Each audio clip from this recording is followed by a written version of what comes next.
민수기 5장 1절부터 15절까지의 말씀을 읽고 말씀을 나눕니다.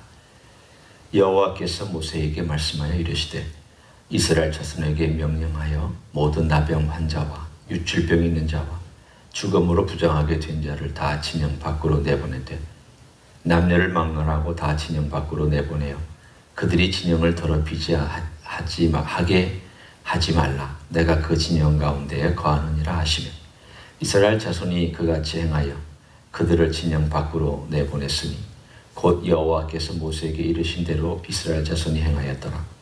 여호와께서 모세에게 말씀하여 이르시되 이스라엘 자손에게 이르라. 남자나 여자나 사람들이 범하는 죄를 범하여 여호와께 거역함으로 죄를 지으면 그 지은 죄를 자복하고 그 죄값을 온전히 갚되 5분의 1을 더하여 그가 죄를 지었던 그 사람에게 돌려줄 것이요 만일 죄값을 받을 만한 친척이 없으면 그 죄값을 여호와께 드려 제사장에게로 돌릴 것이니 이는 그를 위하여 속죄할 속죄양과 함께 돌릴 것이니라. 이스라엘 자손이 거제로 제사장에게 가져오는 모든 성물은 그의 것이 될 것이라. 각 사람이 구별한 물건은 그의 것이 되나니 누구든지 제사장에게 주는 것은 그의 것이 되느니라. 여호와께서 모세에게 말씀하여 이르시되 이스라엘 자손에게 말하여 그들에게 이르라. 만일 어떤 사람의 아내가 달선하여 남편에게 시비를 저버렸고 한 남자가 그 여자와 동침하였으나 그의 남편의 눈에 숨겨 드러나지 아니하였고 그 여자의 더러워진 일의 증인도 없고 그가 잡히지도 아니하였어도 그 남편이 의심이 생겨서 그 아내를 의심하였는데 그의 아내가 더럽혀졌거나 또는 그 남편이 의심이 생겨 그 아내를 의심하였으나 그 아내가 더럽혀지지 아니하였든지 그의 아내를 데리고 제사장에게로 가서 그를 위하여 보리가루 10분의 1 에바를 헌물로 드리되 그것에 기름도 붓지 말고 유향도 두지 말라. 이는 의심의 소재요 죄악을 기억나게 하는 기억의 소재라. 아멘. 오늘 민수기 5장에는 아직 광야로 들어가기 전에 하나님께서 몇 가지 가르치시고 준비시켜 주시는 그러한 내용들이 등장합니다. 물론 6장에도 등장하고 7장에 등장하지만 5장에는 특별히 이스라엘 백성들의 공동체의 그 진영 안에 어떻게 하나님의 정결함을 지켜나갈 수 있을 것인가에 대한 하나님의 명령. 그래서 출발을 여호와께서 모세에게 말씀하여 이르시되라고 하는 9절부터 그 다음 내용, 또 9절이 나오고 그 다음 내용, 또 9절이 나오고 그 다음 내용, 이렇게 세 파트로 되어 있습니다. 언뜻 보기에는 각각 다루는 내용이 다릅니다. 하나는 여기 본문에 나온 것처럼 나병 환자, 유출병 있는 자, 또 시체를 만져서 부정하게 된 자. 두 번째는 이웃에게 어떤 물건을 상해하거나 물건을 가져갔거나 하는, 그래서 손해를 끼친 경우. 세 번째는 숨겨진 죄, 특별히 여기서는 간음죄로 우리가 분명히 볼 수 있는 그 예. 그래서 이 공동체 안에 숨겨진 죄나 이웃에게 손해를 끼친 죄나 그리고 무언가 전염되거나 혹은 문제가 될 만한 어떤 신체적인 어려움, 부정한 어떤 것들을 하나님께서 어떻게 보시느냐에 대한 내용이 바로 5장에 등장합니다. 그러니까 5장의 공동체는 5장의 그 공동적인 부분은 전부가 다 한 구절에 집중되어 있습니다. 그러니까 이 구절이 이 전체에 대한 가장 큰 핵심이 됩니다. 한번 보십시오. 5장 3절입니다. 5장 3절에 보면 거기에 남녀를 막론하고 다 진영 밖으로 내보내어 그들이 진영을 더럽히게 하지 말라라고 그렇게 명령하시고 나서 거기에 대한 분명한 이유를 설명하고 계십니다. 그 이유가 내가 그 진영 가운데에 거하느니라. 결국은 하나님께서 이 공동체를 보호하시는 목적도 있습니다. 우리가 당연히 알죠. 그리고 이 공동체가 거룩해야 된다는 것도 우리는 당연히 압니다. 그런데 그 이유들을 하나님이 말씀하시지 아니하고 가장 중요한 이유, 그것은 바로 내가 그 진영이라고 하는 것은 하나님의 그 성막과 그 주변에 있는 레위 지파들과 그리고 그 주변에 12지파가 머물고 있는 바로 거기를 의미하죠. 내가 그 가운데에 있기 때문에 너희들이 이러한 자들을 진영 밖이라고 하는 텐트 바깥을 의미하고 있습니다. 그러면 우리가 생각할 때 너무 하시지 않습니까? 이 사람들은 그럼 어떻게 하나님의 보호를 받고 이 사람들은 어떻게 해서 생존할 수 있습니까? 죽으라는 얘기입니까? 이들은 아무런 가망도 없다는 얘기입니까? 오늘 여기서 얘기한 것은 이 공동체 안을 중심으로 얘기한 것이지 그들을 내쳐서 그들은 가차없이 버리는 그런 얘기를 하는 것은 아닙니다. 오늘 하나님께서 여기에 분명히 내포되어서 말씀하시는 내용은 이런 것입니다.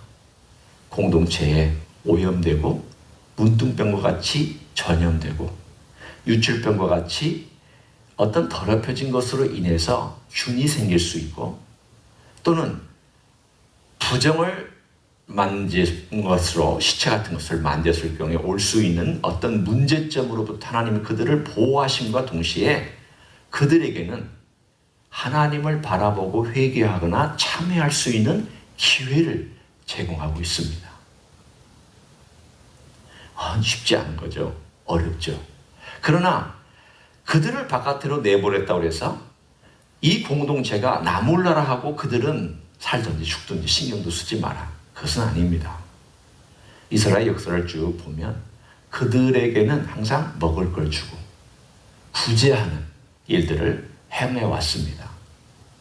따라서 그들이 진영 바깥에 있다 할지라도 그들은 한편으로는 하나님의 보호와 자기의 삶을 돌아보고 하나님 아버지 앞에 내가 뭐가 문제가 됐는가, 내가 어떻게 살아야 하는가에 대한 참여할 수 있는 기회를 주는 그런 길이기도 합니다.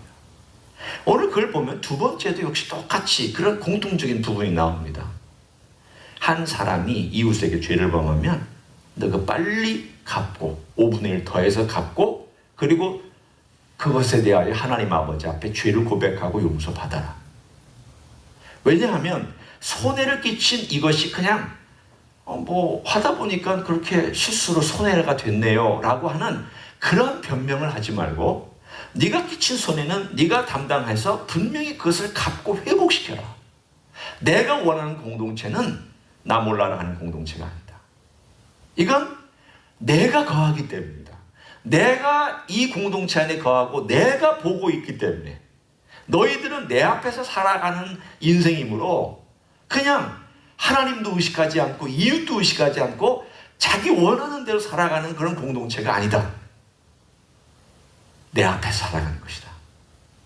너는 내가 준 명령, 나를 경외하고 이웃을 내 몸처럼 사랑해라 하는 그 명령을 가지고 살아가는 내 백성이다. 그러니 너는 누군가에게 손해를 끼쳤을 때 그 손해를 갚아라. 그리고 속죄제를 드려라. 세 번째도 마찬가지입니다. 보이지 않는 은밀한 죄, 내가 회개할 기회를 준다. 나중에 제사장 앞에 와서 이렇게 의심의 소재를 갖다 놓고 또는 기억나게 하는 소재를 갖다 놓고 나중에 거룩한 물을 떠다가 거기다가 먼지를 집어넣고 그걸 마시게 함으로 그리고 맹세하고 마시게 함으로 하나님 아버지 앞에서 생각하게 하고 잘못을 양심에 꺼리게 하고 고백하게 하는 기회, 참여할 기회를 주는 그것이 사실은 이 공동체를 위한 하나님이 거기에 머물고 계시다고 하는 그런 내용을 담고 있습니다. 하나님께서 공동체에 계시다는 것이 얼마나 귀한 것인가. 그럼 나중에 이스라엘 역사에 보면 이런 모든 것들은 형식만 남고 하나님께서 그 공동체에 베풀어 주셨던 그 아름다운 마음과 사랑은 다 없어졌습니다. 껍데기만 남은 거죠.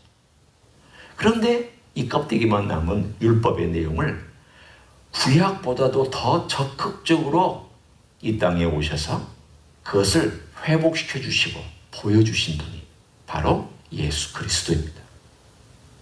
묘하게 5장에 나와 있는 이 병들을 일단 1절부터 4절까지 본 병들은 누가복음에 보면 다 기록되어 있습니다. 한번 우리가 봅니다. 여기 5장 2절에 보면 나병 환자 이야기가 누가복음 5장에 나옵니다. 나병은 구약에서는 쫓아냈습니다. 그런데 나병 환자가 주님께 와서 선생님 원하시면 저를 고칠 수 있습니다. 그랬더니 내가 원하노니 깨끗함을 받으라. 말씀만 하신 게 아니라 직접 손을 대서 이 부정하고 전염성 있고 진영 바깥에 쫓아내야 될 그 사람에게 손을 대고 깨끗함을 얻으라. 그런데 그 사람이 깨끗해졌습니다. 그리고 나서 유출병, 누가복음 8장에 보면 혈류병 걸린 여인이 와서 그 사이를 뚫고 와서 예수님의 옷깃을 만집니다.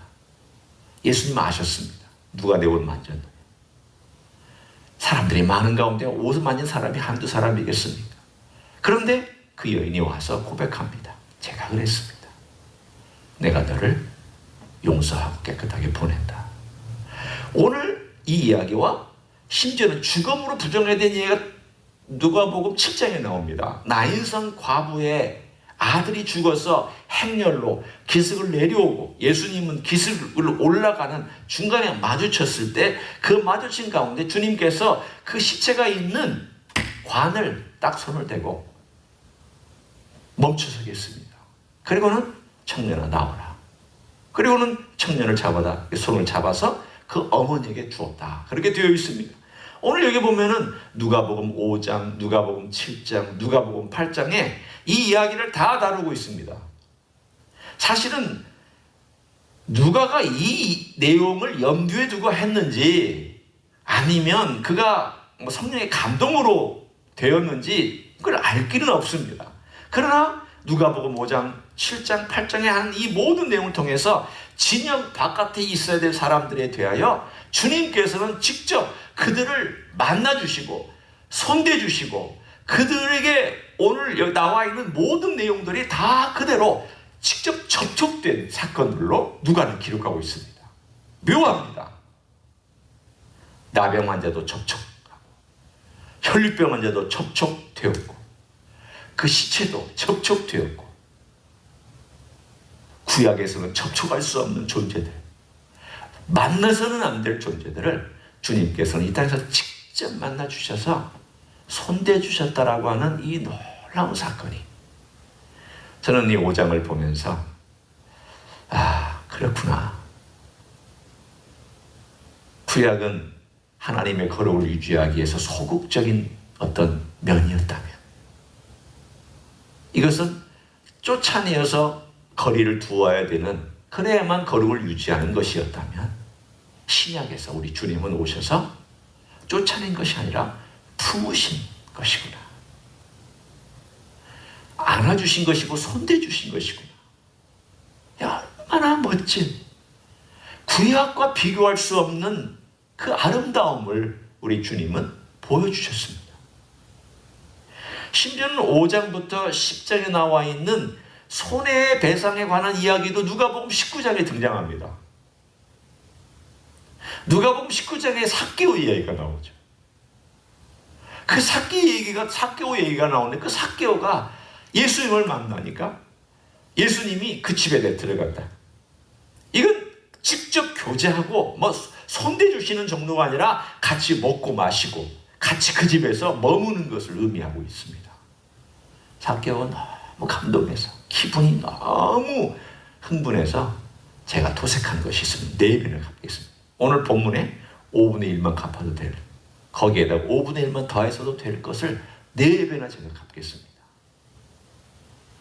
오늘 예수님을 만나고 예수님께서 만나주시고 또 예수님께서 직접 찾아가시기도 하고 손대시기도 한 이 모든 사건들을 통해서 구약에서는 이러한 모든 것들이 한편으로는 한 발자국 멀리 떨어져 있는 것이었지만 주님께서 친히 우리 가운데 다가오셔서 이 모든 것들을 행해 주셨구나. 그리고 주님이 그렇게 내 곁으로 오신 것이구나.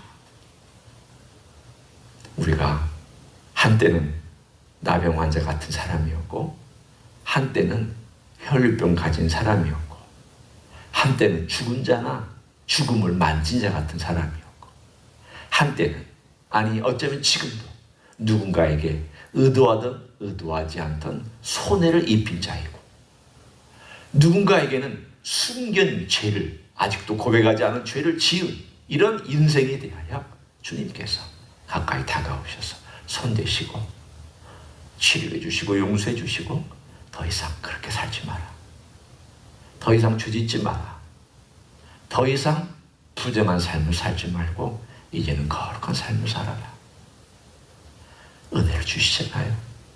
우리도 그런 은혜를 받고 살고 있잖아요. 저는 5장을 보면서 누가복음이 생각나서 여러분과 함께 누가복음을 나눴습니다. 그런 주님을 오늘 하루도 좀 묵상하시면서 주님이 어떻게 내 곁에 오셨는지, 나 같은 인생을 어떻게 만나주셨는지, 나 같은 인생을 어떻게 은혜를 주셔서 그래도 또 주님을 따라가게 만들어주셨는지, 그것을 오늘 하루 묵상하시면서 주님과 동행하는 귀한 하루가 되시기를 예수님의 이름으로 간절히 축원합니다. 기도하시겠습니다. 예수님 고맙습니다. 예수님께서 이 땅에 오셔서 나병 환자를 직접 손대서 치료해 주셨습니다. 혈류병 걸린 여인, 주님의 몸에 손을 대므로 나았습니다. 그리고 죽어가는 그 청년, 죽은 청년의 관에 손을 대셔서 그 어머니에게 생명으로 돌려주셨습니다. 주님뿐만이 아닌 주님께서는 이 땅 위에 있는 모든 죄인들을 만나주시고 찾아주시고 그리고 용서해 주시는 것을 감사를 드립니다. 주님, 주님의 십자가 앞에 와서 다시 한번 주님을 바라보며 주님을 의지합니다. 주님의 거룩하심 앞에 서기를 원하며 주님이 주시는 은혜 앞에 오늘도 걸어가기를 원합니다. 주님, 저희의 길을 인도하여 주시고 오늘 하루도 주님을 묵상하는 귀한 하루가 될 수 있도록 축복하여 주시옵소서. 이제는 우리 구주 예수 그리스도의 은혜와 하나님 아버지의 극진하신 사랑과 성령 하나님 교통하심의 역사가 멀리 떨어져 있을 수밖에 없었던 인생들을 가까이 오게 하시고 만져주시고 안아주시고 용서해 주시고, 그래서 하나님의 백성으로 살아갈 수 있도록 이렇게 놀라운 은혜 주심 주님의 그 사랑과 은혜에 감사하여 오늘도 주님 앞에 나아가기를 소원하는 가정에서 예배드리는 종들 위에와 이 자리에 참여한 종들 위에와 주임디 히스교회 위에와 이민교회들과 한국교회들과 선교사님들 위에 이제부터 영원히 함께 하실지어다.